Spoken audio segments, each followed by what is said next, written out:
What if your existence is not an accident of nature, but someone else's experiment? What if evolution is not the answer, but a carefully crafted lie, hidden in 7,000-year-old Sumerian clay tablets, encrypted in the junk DNA we once dismissed as genetic debris, and coursing through the veins of history's most powerful dynasties? A secret waits. A secret that rewrites everything. The alien genes in human DNA. Mysterious sequences with no evolutionary origin, locked in the 98% of our genome science still can't explain. Rh-negative blood, a mutation absent in primates, linked to eerie anomalies, and whispers of star-born lineage. Gold's dark obsession, why ancient gods demanded it, modern banks hoard it, and your jewelry may be more than decorative. The Great Flood, a global cataclysm confirmed by geologists, and ancient texts that warn the gods decided to destroy mankind. Nibiru's Countdown, a rogue planet prophesied by Sumerian priests, now hunted by NASA as Planet 9. Each chapter ends with knowledge nuggets, verified facts that blur the line between myth and reality. This is not science fiction. This is the case for humanity's forbidden origins. This documentary explores controversial theories. Viewer discretion and independent research are advised. The Anunnaki Legacy, Secret History of Human Origins. The desert wind screamed through the skeletal remains of Nineveh, as if trying to whisper secrets long buried beneath millennia of dust. Shifting sands exposed fragments of once great walls, their cuneiform etchings now worn and broken, yet still pulsing with an ancient gravity, as if the very earth remembered what humanity had forgotten. It was in this forsaken ruin, in the mid-19th century, that a team of British archaeologists stumbled upon something extraordinary: the Library of Ashurbanipal. 30,000 clay tablets lay buried beneath centuries of collapse, a treasure trove of knowledge locked in a dead language. It was the greatest archaeological discovery of its time, yet few understood just how deep the implications would go. Among tax records, treaties, and poems sat one text unlike the rest. It wasn't a hymn. It wasn't a creation myth. It was history. The Enuma Elish. Most dismissed it as a Babylonian cosmogony, a religious narrative of gods and monsters, of Marduk slaying Tiamat to birth the cosmos. But as linguists, scholars, and later unconventional thinkers like Zecharia Sitchin pored over its words, a startling alternative emerged. What if these weren't gods in the abstract sense? What if the Anunnaki, those powerful beings from the stars, were not myths, but memory? According to the tablets, the Anunnaki descended from the heavens in flaming chariots of metal, bearing not omnipotence, but technology. They did not create the universe. They came to exploit a resource: gold.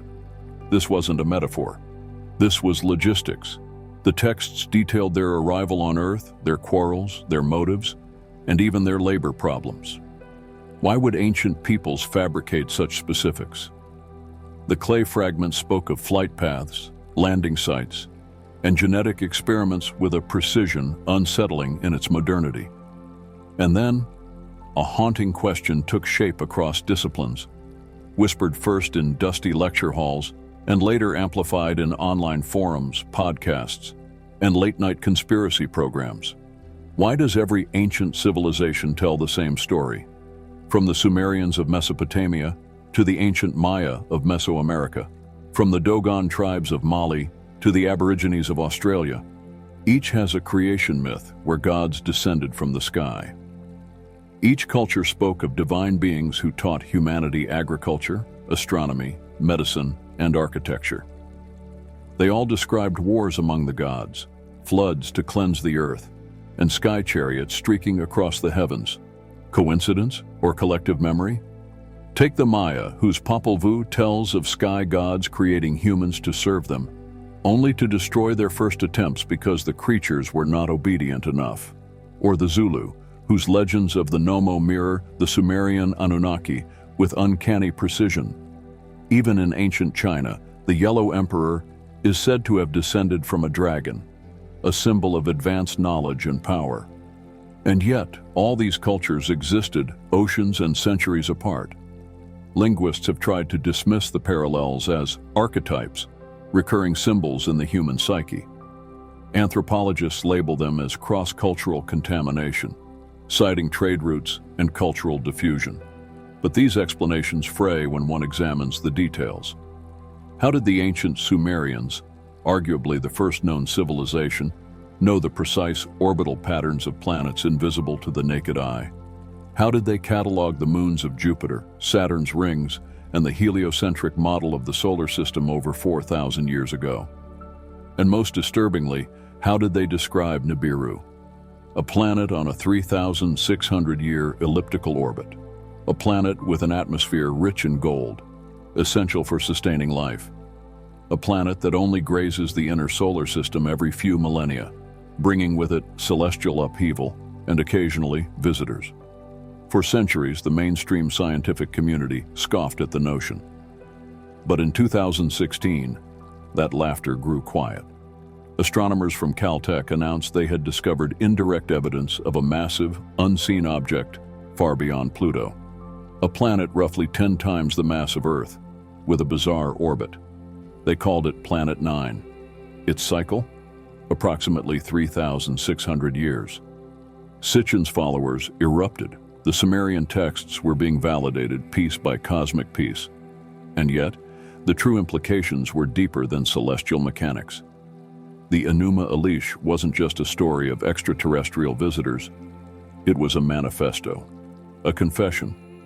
It suggested that humanity was not the product of divine inspiration or random mutation. We were engineered, created as laborers. Mankind born not of Eden's grace, but of alien necessity. Even the Bible, that cornerstone of Western religious thought, offers echoes of this origin. In Genesis chapter 1, verse 26, God says, "Let us make man in our image." Plural, intentional, a committee of creators. Then there's the curious figure of Nephilim in Genesis chapter 6, verse 4. The sons of God came into the daughters of men. The offspring were giants, men of renown. Is this not genetic blending? A trace memory of hybridization? In 2003, geneticists unearthed a mystery buried in our very cells. 223 genes in the human genome that appear nowhere else in the evolutionary tree. These sequences are missing in all primates, including our closest relatives. They did not evolve naturally. They were added. By whom? Why? The answers may be embedded not in clay or stone, but in our blood. For if the Anunnaki truly crafted us, then our entire civilization, our wars, our gods, our gold, our thirst for progress, may be the echoes of an ancient experiment. And if so, are we still being watched? Nineveh may be ruins, but the story it tried to protect is far from over. Whispers grow louder. Disclosures edge closer. Ancient texts align with modern data in ways once thought impossible. And in the swirling dust of forgotten cities, the past seems less dead than dormant, like a machine waiting to be reactivated. Because the Anunnaki were not just our creators, they were our first gods. And gods have a tendency to return. Knowledge Nugget. Nibiru and Planet 9. While the Sumerian Nibiru remains mythological, Caltech astronomers proposed Planet 9 in 2016, a hypothetical planet with a 10,000 to 20,000 year orbit. Sumerians used base 60 math. 3,600 may symbolize a great cycle, not a literal orbit. Though its existence is unconfirmed, the parallel to ancient texts sparks debate. Why did Sumerians describe a rogue planet millennia before modern astronomy? Sumerian astronomy. The Sumerians mapped planets like Jupiter and Saturn, but lacked telescopes. Their knowledge likely stemmed from meticulous observation, yet their descriptions of Saturn's rings, invisible to the naked eye, remain unexplained. Human-Chimp DNA. While 98% of human DNA matches chimpanzees, the 2% difference includes genes like FOXP2, critical for speech. The FOXP2 gene, linked to speech, evolved gradually, but shows accelerated changes in humans approximately 200,000 years ago. A leap some call evolution's missing link. If the Anunnaki were myth, why do their stories align with modern discoveries? Coincidence or fragmented memory of a lost prehistory? The arrival, engineers from the stars. Long before the echo of hammer on stone built the first ziggurat, before human hands cultivated wheat from wild grass, before language itself had the tools to define gods, they came. Not in metaphor, not in vision, but in ships of flame and thunder. The sky over ancient Earth was once a canvas of stars unbroken by light pollution or noise. It was under this immense celestial dome that the first humans, mere hominids, yet to grasp fire, watched the heavens. And then the sky cracked open. The Anunnaki arrived. They came not as spirits or ethereal beings, but as beings of form and purpose. Their name, etched into Sumerian tablets, translates simply as those who from heaven to earth came. Not worshipped initially, but obeyed, feared. Their technology appeared as magic to early man, but to the Anunnaki, it was standard procedure. They were not alone in the cosmos. They were engineers, survivors of a dying world. Nibiru, a wandering planet with a destabilized atmosphere, invisible to the naked eye, traveling on a 3,600-year elliptical orbit around the sun. It was a world shrouded in gold, once lush, now failing. Their scientists had determined that gold, particularly in nanoparticle form, could repair their planet's decaying protective sheath. Earth, with its rich veins and geological youth, was a jackpot. The mission was clear: extract gold at all costs. They landed in what is now modern-day Iraq, the heart of ancient Mesopotamia. The Euphrates Valley was their base of operations, chosen for its fertile lands and mineral wealth. There, the Anunnaki built Eridu, their first city on Earth, a name later mythologized as Eden. But the work was brutal. They had underestimated Earth's harsh conditions, its heat, its gravity. Anunnaki laborers toiled in deep shafts in what is now South Africa, far older than human civilization. Tensions rose, dissension brewed, the lower ranks rebelled.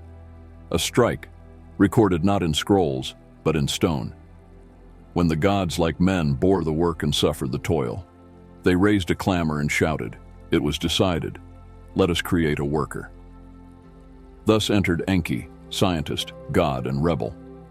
Unlike his half-brother Enlil, the militaristic overseer, Enki possessed a dangerous curiosity. He saw in Earth's native creatures, early hominids, intelligent but limited, a possibility. Where Enlil saw beasts, Enki saw clay to mold. And so the first experiment began. Clandestinely at first, in laboratories hidden in the African plains and river valleys, Enki and his chief medical officer, the goddess Ninhursag, attempted genetic manipulation. The early hybrids were failures, mute, malformed, infertile. Then, after countless trials, success. By fusing Anunnaki DNA with that of Homo erectus, they created a new being, Adamu. Not a myth, a milestone. This hybrid could think, work, obey. They had created Homo sapiens. What took nature millions of years, the Anunnaki achieved in one generation of trial. But this wasn't just a leap in biology. It was a leap in purpose. Enki had not only solved the labor crisis, he had birthed a species. And in doing so, he broke a code far older than any commandment. He gave the new beings self-awareness. He gave them potential. The Anunnaki, seeing the success, replicated Adamu. They spread these humans across their outposts, workers for the mines in Africa, servants for temples in Mesopotamia, sacrifices, and messengers. The Anunnaki did not just rule over mankind. They shaped every facet of early civilization.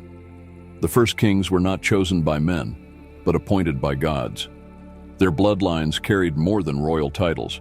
They carried Anunnaki genetics. The first laws, like the Code of Ur-Nammu, were handed down as decrees from the gods. The concept of divine right? It wasn't metaphorical, it was genealogical. But the creation of humans didn't just solve a labor issue, It sparked a philosophical schism. Enlil was outraged. To him, humans were tools, animals shaped for a purpose. Their growing awareness, their budding culture, it was a threat. Enlil demanded their containment, their obedience, but Enki had already grown too attached. He saw them as children, or perhaps as equals in the making. This ideological rift would become a war, not one of swords or lasers, but of ideas and interventions. While Enlil pushed for strict control, Enki began subtly enhancing the human genome. Intelligence, emotion, curiosity. And when humans started asking questions, they started worshiping the Anunnaki as gods. Enlil saw it as corruption. He wasn't wrong. Temples rose, offerings were made, the skies were watched. The Anunnaki, once practical colonists, became divine in the eyes of their creations. A new feedback loop emerged. Belief shaped behavior, and behavior shaped belief. And then came the twist. In 2003, geneticists found 223 genes in human DNA that appear to have no evolutionary precursor. Not present in apes, not found in Neanderthals, no natural lineage. Just there. Like code inserted into a running program. Sitchin's followers seized on this. Proof, they claimed, that the Sumerian texts weren't stories, they were records. Scientists hesitated. Evolutionary anomalies are not uncommon. But this one, too clean, too surgical, almost deliberate. And then there's the FOXP2 gene, the one that gives humans the capacity for speech. It appeared 200,000 years ago, fully functional. Another leap, another mystery. As whispers of ancient astronauts grew into global curiosity, Fringe became mainstream. Shows, books, and documentaries followed. The Vatican issued cryptic statements on extraterrestrial life. Pentagon documents surfaced. People began looking to the skies, not for salvation, but for answers. Did the Anunnaki truly leave? Or did they simply withdraw, watching from afar, waiting for a cycle to complete? The Sumerians wrote of Nibiru's return, how it would one day swing near Earth once more, bringing its gods back. But to what end? Some believe they will reclaim their experiment. Others think they never left, that their descendants walk among us, hidden in plain sight, their bloodline diluted but intact. And the gold?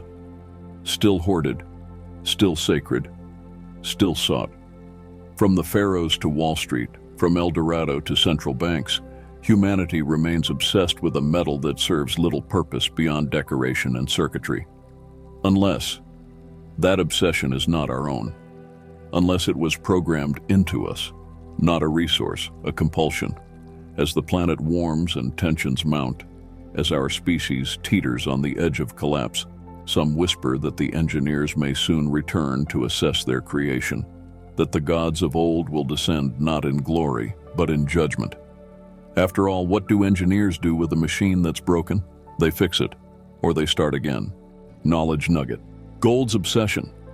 Gold has no practical survival value, yet ancient cultures from Egypt to Peru revered it. Scientifically, its non-reactive properties made it ideal for ritual objects. But why did isolated civilizations share this obsession? No evidence links gold's cultural value to genetic engineering. Its rarity and luster likely drove its status. Eridu and Eden. Eridu, the oldest Sumerian city, 5,400 BCE, is considered the birthplace of writing. The Bible's Eden shares linguistic roots with Eden, Sumerian for plain. Archaeologists attribute this to cultural diffusion, but the parallels remain uncanny. Homo sapiens rise. Homo sapiens emerged approximately 300,000 years ago, but the Great Leap Forward, approximately 50,000 BCE, saw symbolic art and tools, but its triggers remain debated. Mainstream science cites climate change, but gaps in the fossil record leave room for speculation. Modern labs can now edit DNA, just as Enki allegedly did. Are we unlocking our creator's secrets, or repeating their experiments? The war in heaven. Enki versus Enlil. There was a time when the sky was not silent, when lightning was not just weather, but the fire of gods in conflict, when thunder was not just sound, but a warning of war in heaven. The tension had long been simmering. Even in the days of the first genetic experiment, the rift between Enki and Enlil was widening. The brothers, both Anunnaki, both sons of the celestial ruler Anu, represented opposing visions for humanity. Enki, the scientist, the architect of mankind, believed in adaptation, evolution, even freedom. Enlil, the commander, the traditionalist, believed in hierarchy, order, and control. At first, it was philosophical, a debate behind closed doors. Then it became strategic. Then it became a war. The Enuma Elish, often dismissed as mythological drama, paints this war in allegory. Marduk, a figure many scholars believe is a cipher for Enlil, battles the primordial serpent Tiamat, a symbol of chaos, of uncontrolled creation. But if one reads between the lines, if one matches this text with the Sumerian king lists, the Epic of Gilgamesh, and the Akkadian tablets, a different picture emerges. Tiamat was not a beast. Tiamat was earth. And the war? It was not of gods versus monsters, but of gods versus gods, over us. The seeds of rebellion. After humanity was successfully engineered, Enki's quiet interventions continued. He gave us fire, he taught us irrigation, he seeded the basics of writing, medicine, even astronomy. To him, this wasn't interference, it was investment. We were his creation, and he would not abandon us to ignorance. But Enlil saw something else: worship. The humans had begun offering sacrifices, building temples, singing praises. They were not just working, they were venerating, and they were doing it for Enki. To Enlil, it was insubordination. He viewed mankind not as children, but as tools, and tools were not meant to have favorites. He implemented restrictions, forbade certain knowledge, declared Enki's teachings heresy. He established a divine council to oversee human affairs, rules written in stone, enforced with terror. But Enki, subtle as the flowing rivers he ruled over, countered in code. He encoded sacred knowledge into architecture, astronomy, and myth. He whispered truths to chosen humans, shamans, prophets, scribes. Some called them mad, others called them divine messengers. From Sumer to the Indus Valley, to Egypt and the Andes, these cultures bore uncanny similarities, pointing to a hidden source, to Enki. And then came the tipping point, the Great Flood. Enlil, watching humanity grow too bold, too autonomous, sought to end the experiment. Earth, he declared, would be purged. The justification? Overpopulation, noise, chaos. The humans had become a virus. The method? A flood, not a poetic metaphor, a real geological deluge. The Sumerians recorded it first, the story of Ziusudra, warned by Enki in a vision to build an ark. Later, the Akkadians renamed him Atrahasis. Then came Utnapishtim in the Epic of Gilgamesh, and finally Noah in the Hebrew Bible. Same flood, same warning, same ark, different storytellers. Modern geology now supports the tale. Around 7,000 years ago, a sudden deluge flooded the Black Sea basin, transforming it from a freshwater lake into the saltwater sea we know today. Settlements like Abu Huraira in modern-day Syria show abrupt destruction followed by an agricultural leap, as if civilization had been restarted with a new blueprint. Coincidence? Or divine reboot? Enki, in defiance of the Anunnaki Council, had chosen to save humanity. He leaked the plan, gave us a chance, and in doing so cemented his place not just as our creator, but as our protector. Aftermath: a fractured pantheon. The flood reshaped Earth, literally and politically. When the waters receded, the Anunnaki returned to their scattered cities, Eridu, Nippur, Ulika. But the old unity was gone. The war in heaven had left scars. Enlil retreated, his power diminished. His followers, rigid priests, gatekeepers of knowledge, maintained his order through dogma and ritual. The old gods became silent, their temples empty. Enki, meanwhile, vanished from history. Or so it seemed. Some say he traveled to the Indus Valley, seeding the knowledge that would become Hindu cosmology. Others claim he went west, to the Nile, where he became Thoth, the ibis-headed scribe of divine knowledge. And others still whisper he went underground, literally, into secret facilities beneath the earth, waiting for humanity to mature. But Enki left us clues. Across the world, megalithic sites built with impossible precision dot the landscape. Göbekli Tepe, Baalbek, Puma Punku. Not temples, but time capsules, machines of stone and sky. Their carvings tell a hidden history, a war, a flood, a promise. And at the center of it all, the serpent. Not a symbol of evil, but of knowledge. DNA, transformation, the very symbol Enki carried. And so, the myth of Eden, the tree of knowledge, the serpent, the fall of man, might be the oldest piece of propaganda ever written. A smear campaign by Enlil's priests to demonize Enki's gift. Because the war in heaven wasn't just between two gods, it was between two futures. Echoes in our world. The conflict never truly ended. Some say it continues even now, behind the scenes, through bloodlines, secret societies, shadow wars. That certain ruling families trace their lineage back to the Anunnaki. That elite knowledge has been hidden, hoarded, weaponized. That our leaders are not lying, they're following orders. That religions don't conflict, they are fragments of a shattered pantheon. And as the skies once again stir with unknown objects, as AI and genetic engineering reawaken forbidden sciences, one must ask, are we repeating the cycle? Have we reached the next phase of the experiment? Enki gave us freedom. Enlil demanded obedience. The war in heaven was never just about gods. It was about us, who we are, who we're meant to be, and whether we will finally take control of our destiny or be reset once again. Knowledge Nugget, Black Sea. Deluge. Around 5,600 BCE, glacial melt flooded the Black Sea, displacing thousands. This event matches flood myths worldwide, but Sumerian tablets uniquely claim the gods voted to cause it. Geologists dismiss intentionality, yet the narrative persists. Sumerian divine vote narratives likely reflect attempts to explain natural disasters. Megalithic sites, Göbekli Tepe, 9,600 BCE, predates agriculture and features advanced stonework. Mainstream archaeology calls it a ritual site, but its purpose remains unknown. But ritual use is the leading theory. Serpent symbolism. The serpent appears in myths as both creator, Aztec Quetzalcoatl, and destroyer, biblical Satan. Biologically, snakes shed skin, a metaphor for rebirth. Yet why did Enki, a god of knowledge, adopt this symbol? If the flood was natural, why do ancient records insist it was divine punishment? And why do megalithic sites hint at a global reset? The genetic enigma, blood of the gods. Blood has always held power. It binds families, it seals covenants, it stains battlefields.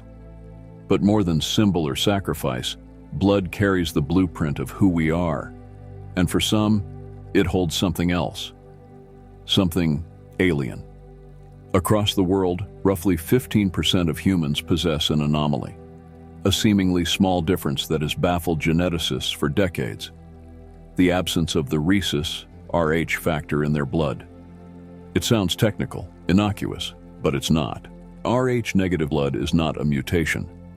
It's a genetic mystery. It does not exist in other primates. It cannot be explained by natural evolutionary processes. And it poses a dangerous problem for reproduction. If an Rh negative mother carries an Rh positive fetus, her immune system attacks it like a foreign invader. Medical science calls it hemolytic disease of the newborn. It requires intervention, modern technology, to prevent fatal complications. In nature, such a trait would vanish over time. It's maladaptive, but it hasn't. Which begs the question, where did it come from? The hybrid theory. To believers in the Anunnaki legacy, the answer is chillingly clear. Rh negative blood is not a defect, it is a signature, a genetic watermark left behind by an advanced species that tinkered with our DNA, not just once, but repeatedly. If Homo sapiens were the result of a blending between Homo erectus and Anunnaki genes, then Rh-negative individuals are not just descendants of that hybrid. They are closer to the source. They are purer. This theory, long relegated to fringe circles, gained sudden credibility in 2003. That year, the Human Genome Project concluded. Hidden in the fine print was a startling anomaly. 223 genes in human DNA had no counterpart in any other known species. These genes weren't random. They were functional, critical to cognition, immunity, and neurological development. No precursor, no transition, just there. Mainstream science hesitated. Evolution doesn't work this way. You don't suddenly acquire hundreds of operational genes out of nowhere, unless they were added. Gifts or curses. For Rh-negative individuals, life comes with strange patterns. Reports, often anecdotal yet startlingly consistent, describe common traits: elevated IQs, lower than average body temperatures, heightened sensitivity to light, anomalous electromagnetic field interactions, unexplained psychic phenomena, visions, telepathy, prophetic dreams. Many report feeling alienated, different, as if they were watching the world through a pane of glass, unable to fully connect. Throughout history, such individuals were labeled as oracles, witches, seers, or even demons, burned, worshipped, feared. But maybe they weren't cursed. Maybe they were descendants. The royal bloodline conspiracy. Look at history, and the pattern becomes unmistakable. The so-called divine right of kings wasn't just poetic, it was genetic. Ancient monarchies guarded bloodlines obsessively. Intermarriage, inbreeding, and lineage rituals weren't superstition, they were preservation. Consider this. The pharaohs of Egypt claimed descent from the gods. The Merovingian kings of France were said to have blue blood, a common trait in Rh-negative individuals. The Basque people, with the highest percentage of Rh-negative blood in the world, speak a language unrelated to any other. Queen Elizabeth I and the House of Windsor have consistently carried Rh-negative blood. Coincidence or covert eugenics? The modern reawakening. In recent decades, interest in blood types has surged, not for medicine, but for identity. Online forums, independent researchers, and even clandestine military experiments have probed the nature of Rh-negative individuals. One document, leaked from a defunct Black Ops division, claimed that Rh-negative individuals had a cognitive ceiling 15% higher than average humans, and showed unusual resilience to psychological stress. Others hinted at remote viewing capabilities, echoing the CIA's 1983 remote viewing experiment, which referenced contact with non-human intelligence via Sumerian symbols. Could certain humans still carry the Anunnaki's genetic traits? Could blood be a key, not just to the past, but to the future? The gold obsession. If blood reveals the god's fingerprint, then gold is the god's obsession. From cradle to crypt, human history is wrapped in gold. It glitters in our myths, our currencies, our crowns. But why gold? Economically, it's nearly useless. It doesn't oxidize, but it's too soft for structure. Yet entire civilizations rose and fell over it. Cultures that never met, from the Inca to the Sumerians, assigned it divine value. The Incas called it the sweat of the sun. Sumerians called it the flesh of the gods. Sitchin believed this wasn't a metaphor.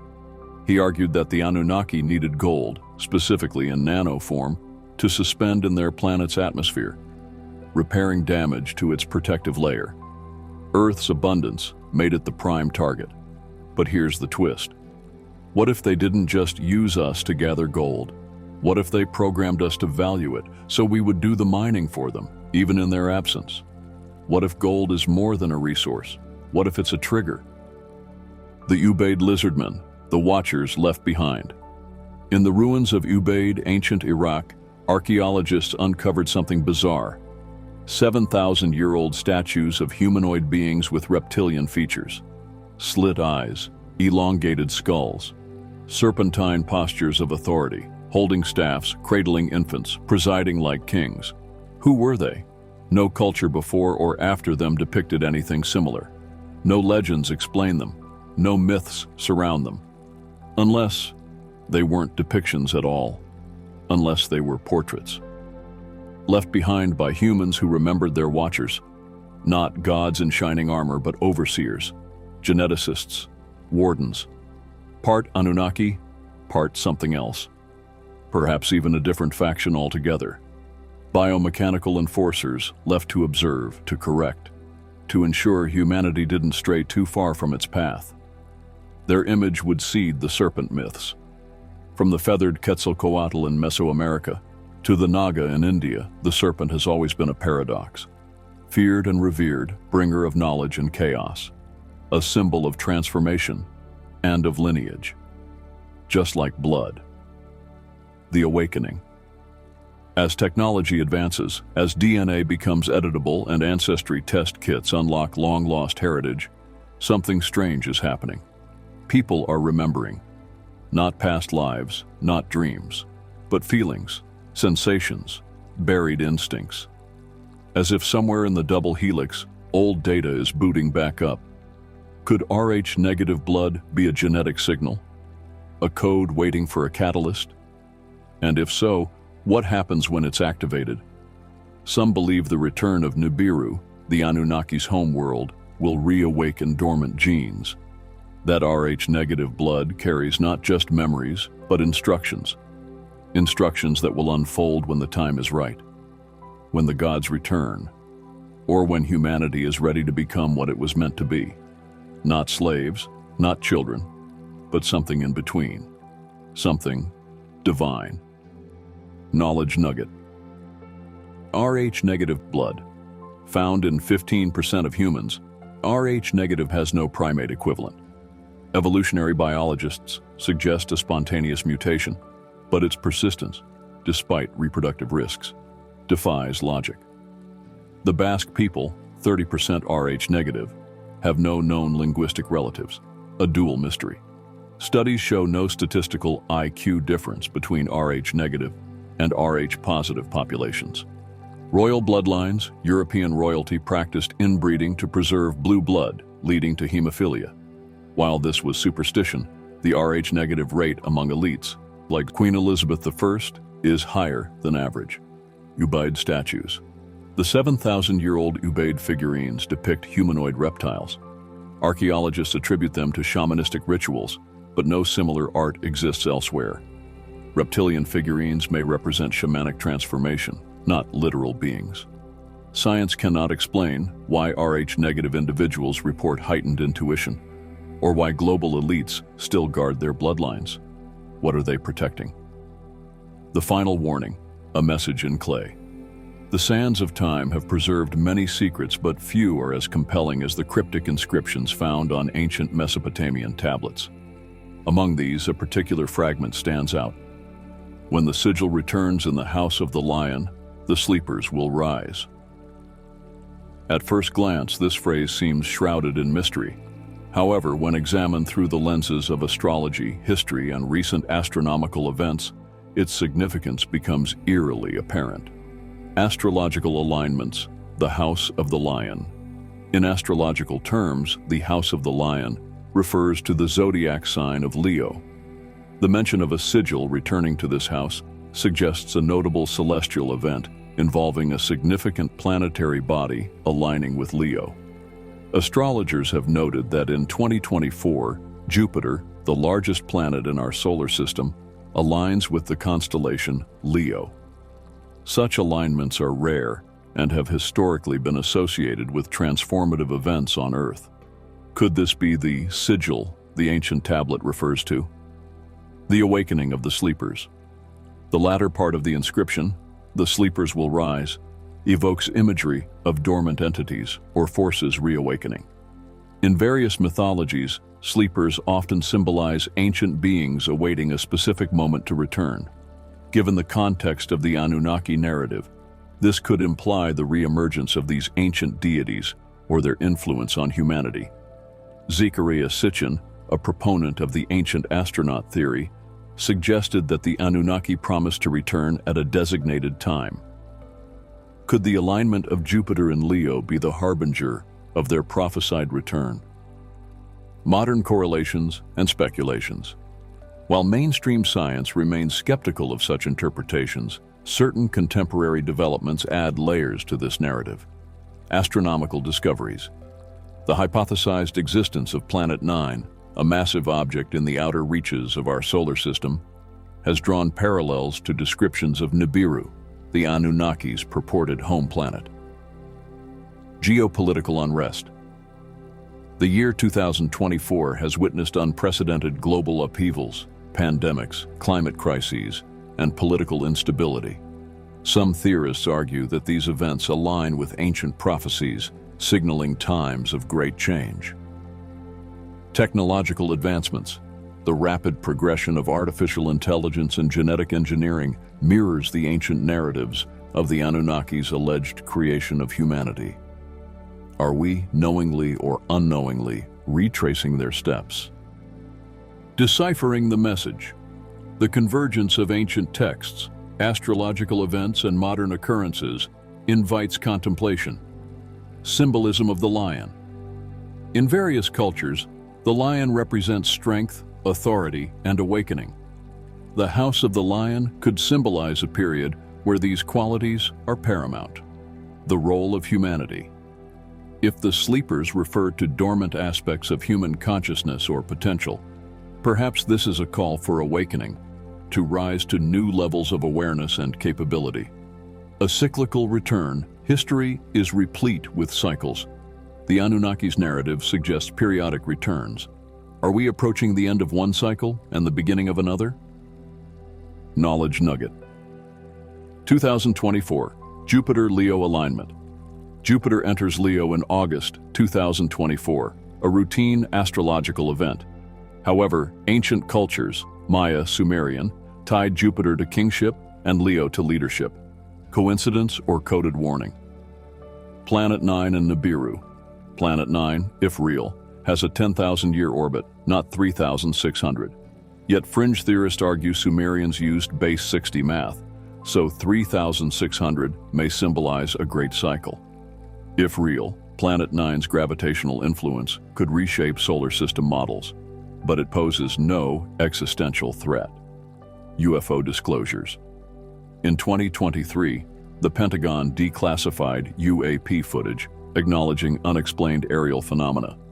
While no evidence ties them to Nibiru, the timing fuels speculation. As Jupiter aligns with Leo, ancient warnings resurface. Are we witnessing celestial poetry or a countdown to contact? Conclusion. Bridging past and future. The ancient clay tablets message serves as a bridge between our distant past and an uncertain future. Whether taken as a literal prophecy or a metaphorical prompt, it challenges us to reflect on our origins, our present trajectory, and the possibilities that lie ahead. As the celestial bodies align and the world stands at a crossroads, one must ponder, are we the sleepers destined to rise? And if so, what will we awaken to?